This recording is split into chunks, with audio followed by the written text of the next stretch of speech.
2019-yili baharda Qaraxaniylar o'rdasidagi Xos Hojib Rayhoniddin Beg To'mirning uyida bir o'g'il bovoq dunyoga ko'z echibdi.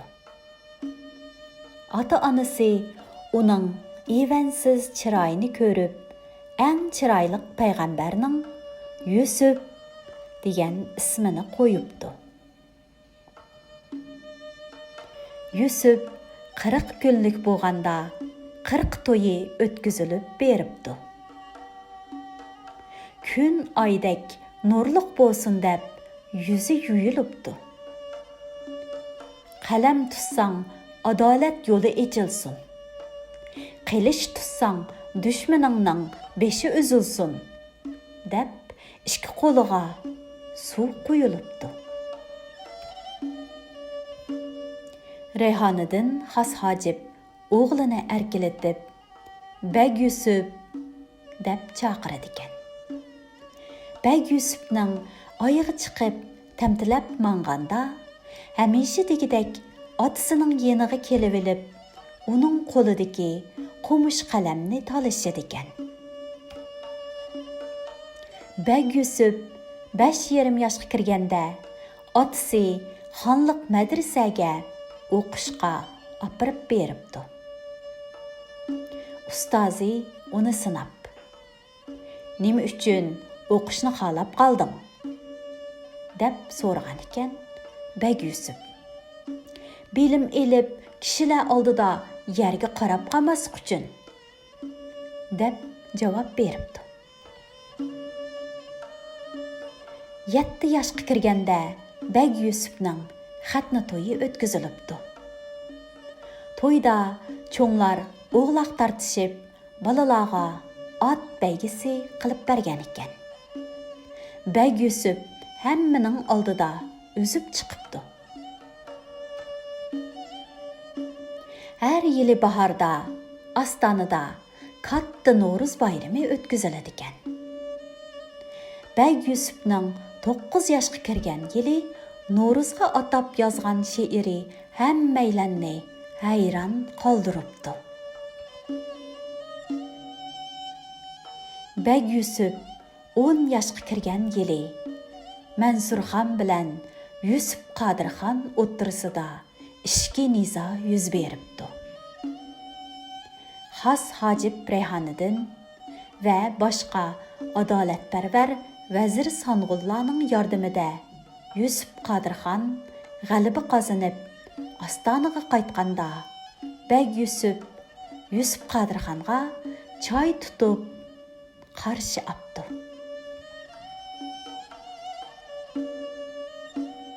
Sultan Yusuf Qodirxon Xos Hojib Rayhoniddinga Yusufni Qobulga billi kelishni aytgan ekan. Beg Yusuf Sultan bilan ko'rishganda, shahar qishloqlarda qozixonalarni ko'paytgan bo'lsalar xon ota deb iltijo qilibdi. Beg Yusuf 14 yoshga kirganda otasi uni Qashqardagi mashhur Sochiya madrasasiga akilib beribdi. Shu zamonda bilim beg'i deb atalgan bu madrasada Qaraxaniylarning shahzodalaridan boshqa yana Iroq, Iron, Rum, Buxoro qatorliq ellardan kelgan taliblar ilm tahsil qilishadi ekan. Beg Yusuf Sochiya madrasasida savoq elayotgan mezgilda tog'isi Bektosh Jaloliddinning uyida turgan ekan. Bu uyning e'tiborliq malikasi Dildarbika uningga oshiq bo'lib qopti. Biroq Beg Yusufning ko'ngli bola sog'indagi ustozining qizi Oqbirada ekan. Bəg Yusuf ustozi İbn Xalabning beg'idagi qo'sh qabrini ko'rib, so'rab turib olgan ekan. Ustozi uningga el yurtning omonligi uchun o'z beshini o'zi kesib taqdim qilgan o'g'li Abdujabbor haqidagi ta'sirli hikoyani so'zlab beribdi. Yusuf Qadirxon kasallik sababi bilan olamdan o'tib, cho'ng o'g'li Sulaymon Arslanxon taxtga chiqibdi. Biroq kichik o'g'li Muhammad Arslanxonning xonishi Qumar beka erini taxtni tortib olishga qutirdi degan. Oylar o'tib, yillar o'tib, Bəg Yusufmu balog'atga yetib qopdi. Ota-onasi uning oldirmag'iniga qo'ymay, oq bera bilan to'yini qilib qo'yibdi. Qaraxoniylar elining uzoqcha tez omon bo'lishini kapolatga ega qilish uchun Sulaymon Arslanxon xos hojib Rayhoniddinni o'g'li Bəg Yusuf bilan G'aznaviylar va Saljuqlar eliga avatibdi. Rayhoniddin bu ellar bilan do'stlik o'rnatib, ularning so'g' salomlarini elib qaytib kelibdi. Xorazm, Samarqandda ilik qon bo'lib turayotgan enilarining niyati buzilib, Qaraxoniylardan bo'linib chiqmoqchi bo'layotganligidan xabar topgan Sulaymon Arslanxon Bəg Yusufni o'z nomidan maktub yozib, alg'ash berib, enilarini yomon niyatidan yondirishga buyuribdi. Rafiqasi Oqbiraning yangiganlik xush xabarini anglagan Bəg Yusuf qiyin otasining uyiga kelibdi.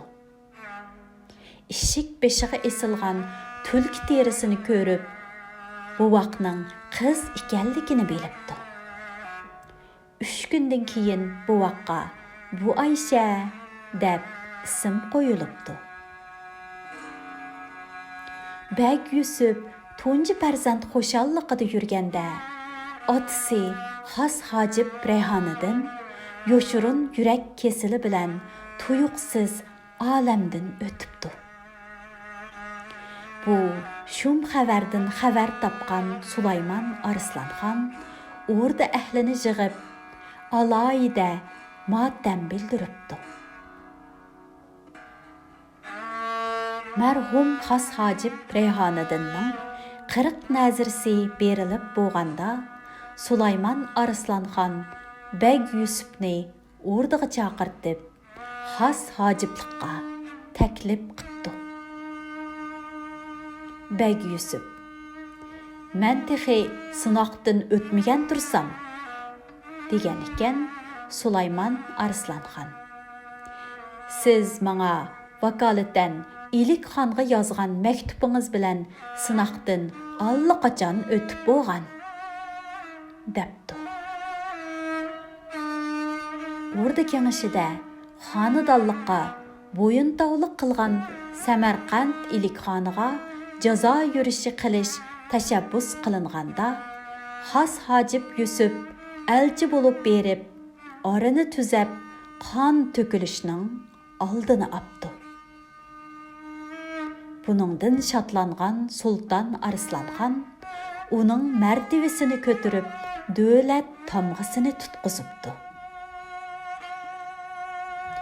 Ammo ancha uzoq o'tmay, ishki nizolar yana boshlanibdi. Talasda ilik qon bo'lib turayotgan Muhammad Arslanxon lashkar tortib kelib, aksi Sulaymon Arslanxonni qatl qilib, taxtga chiqibdi. O'rdada turishdan royi qaytgan Yusuf xos hojib bala sog'unga ketibdi. Taxt olmishish davomlashib, Hasan Buğraxan taxtga chiqqanda Yusuf Xas Hojibni hokimiyat yukini belli ko'tarishga o'rniga taklif qildi. Hamda uning cho'ng hajmlik bir asar yozayotganidan xabar tepib, yaxshi sharoit yaratib beribdi. Beshidan shuncha ko'p ishlarni o'tkazgan Yusuf Xas Hojib 18 oy vaqt sarf qilib 13.290 misralik katta asar Qutadg'u belik, ya'ni baxt keltirguchi bilimni yezib tamomlabdi. Hamda No'ruz sovg'isi sifatida Qaraxoniylarning xoqoni Hasan Buğraxonga taqdim qildi.